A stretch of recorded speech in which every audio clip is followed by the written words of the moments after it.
30,000 परिवारों की जिंदगी रातों रात बर्बाद हो गई। ओरेकल ने जो किया वो सिर्फ ले ऑफ्स नहीं था, एक बहुत बड़ा षड्यंत्र था। लेकिन जो सच मैं आपको बताने जा रहा हूँ वो इससे भी डरावना है।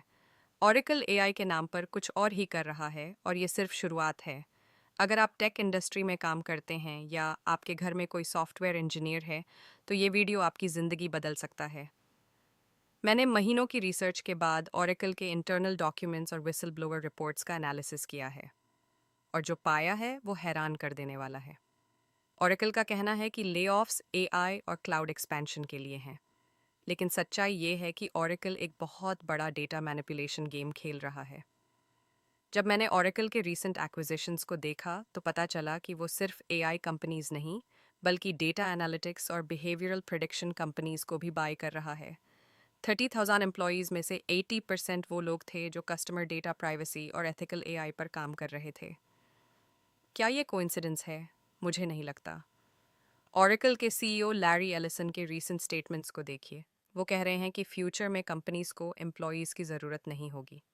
लेकिन असली बात यह है कि वो क्या रिप्लेस करना चाहते हैं। यहाँ असली प्लॉट ट्विस्ट आता है। ओरेकल के इंटरनल ईमेल्स लीक हुए हैं जो दिखाते हैं कि कंपनी एक प्रोजेक्ट मिरर पर काम कर रही है। इस प्रोजेक्ट का मतलब है कि एआई सिस्टम्स को ट्रेन करना जो ह्यूमन बिहेवियर को परफेक्टली मिमिक कर सकें। लेकिन ये सिर्फ कस्टमर सर्विस के लिए नहीं है। ओरेकल के डेटा साइंटिस्ट्स ने एल्गोरिदम्स बनाए हैं जो प्रिडिक्ट कर सकते हैं कि कोई पर्सन कब जॉब चेंज करेगा, कब कुछ खरीदेगा, यहाँ तक कि कब वोट करेगा। और सबसे डरावनी बात, वो इस डेटा को किसको सेल कर रहे हैं? पॉलिटिकल पार्टीज, मार्केटिंग कंपनीज या कुछ और भी सिनिस्टर।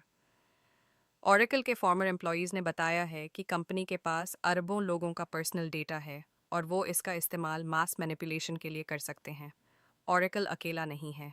मेरी इन्वेस्टिगेशन में पता चला कि गूगल, अमेज़ॉन, माइक्रोसॉफ्ट सब मिलकर एक सीक्रेट कंसोर्शियम बनाया है, डिजिटल फ्यूचर अलायंस। इस अलायंस का मकसद है ट्रेडिशनल जॉब्स को कम्प्लीटली एलिमिनेट करना और एआई कंट्रोल्ड इकोनॉमी बनाना। ओरेकल के लेऑफ्स इसी प्लान का हिस्सा हैं। पहले वो स्किल्ड वर्कर्स को हटाओ, फिर उनकी जगह एआई सिस्टम्स लाओ और अंत में पूरे मार्केट को कंट्रोल करो।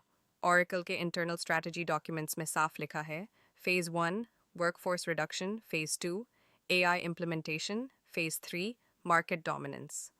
अब समझिए कि क्यों सिर्फ ओरेकल नहीं बल्कि सभी टेक जायंट्स एक साथ ले ऑफ्स कर रहे हैं। ये कोऑर्डिनेटेड अटैक है ट्रेडिशनल एम्प्लॉयमेंट सिस्टम पर। ओरेकल कह रहा है कि वो एआई डेटा सेंटर्स बना रहे हैं, लेकिन सैटेलाइट इमेजेस देखिए। ओरेकल के नए डेटा सेंटर्स में कंप्यूटिंग पावर तो है, लेकिन साथ में मैसिव सर्वेलेंस इक्विपमेंट भी है। ये सिर्फ डेटा प्रोसेस नहीं कर रहे बल्कि मॉनिटर भी कर रहे हैं। ओरेकल के कॉन्ट्रैक्ट्स गवर्नमेंट एजेंसीज के साथ हैं, लेकिन कौन सी एजेंसीज? सीआईए, एनएसए या कुछ और भी गुप्त ऑर्गेनाइजेशंस? ओरेकल के फॉर्मर सिक्योरिटी ऑफिसर ने अनोनिमसली बताया कि कंपनी के पास अब ऐसी टेक्नोलॉजी है जो रियल टाइम में किसी भी पर्सन को ट्रैक कर सकती है, उनके फ़ोन, लैपटॉप, स्मार्ट डिवाइसेस, सब के थ्रू। और सबसे स्कैरी बात, ओरेकल इस डेटा को मैनिपुलेट भी कर सकता है। आपको जो सर्च रिजल्ट्स दिखते हैं, जो एड्स आते हैं, यहाँ तक कि जो न्यूज़ पढ़ते हैं, सब कंट्रोल्ड हो सकता है। अब सवाल ये है कि आप क्या करें।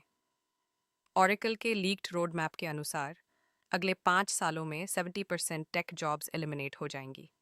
लेकिन सिर्फ टेक जॉब्स नहीं, banking, finance, health care, education, सब में एआई रिप्लेसमेंट होगा।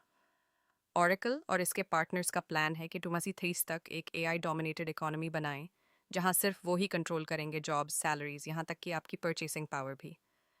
लेकिन कुछ इंडस्ट्रीज हैं जो बच सकती हैं। Creative fields, human interaction based jobs और specially skilled technical roles. Oracle खुद भी कुछ पोजीशंस के लिए हायर कर रहा है। AI trainers, data ethicists, human AI collaboration specialists. मतलब साफ है, अडेप्ट करो या एलिमिनेट हो जाओ। तो ये था ओरेकल का डरावना सच। पहली बात, ये सिर्फ लेऑफ्स नहीं बल्कि सिस्टमैटिक एलिमिनेशन है ट्रेडिशनल जॉब्स का। दूसरी बात, ओरेकल और बाकी टेक जायंट्स मिलकर एआई कंट्रोल्ड इकोनॉमी बना रहे हैं। तीसरी बात, आपको अभी से प्रिपेयर करना होगा इस चेंज के लिए। कमेंट में बताइए कि क्या आपको लगता है ये कॉन्स्पिरेसी सच है या फिर ये सिर्फ बिजनेस स्ट्रैटेजी है। अगले वीडियो में मैं बताऊंगा कि गूगल का प्रोजेक्ट नाइटिंगेल क्या है और वो कैसे हेल्थ केयर इंडस्ट्री को कंट्रोल करने की कोशिश कर रहे हैं। सब्सक्राइब करना मत भूलिए क्योंकि ये सब जानना आपके लिए ज़रूरी है।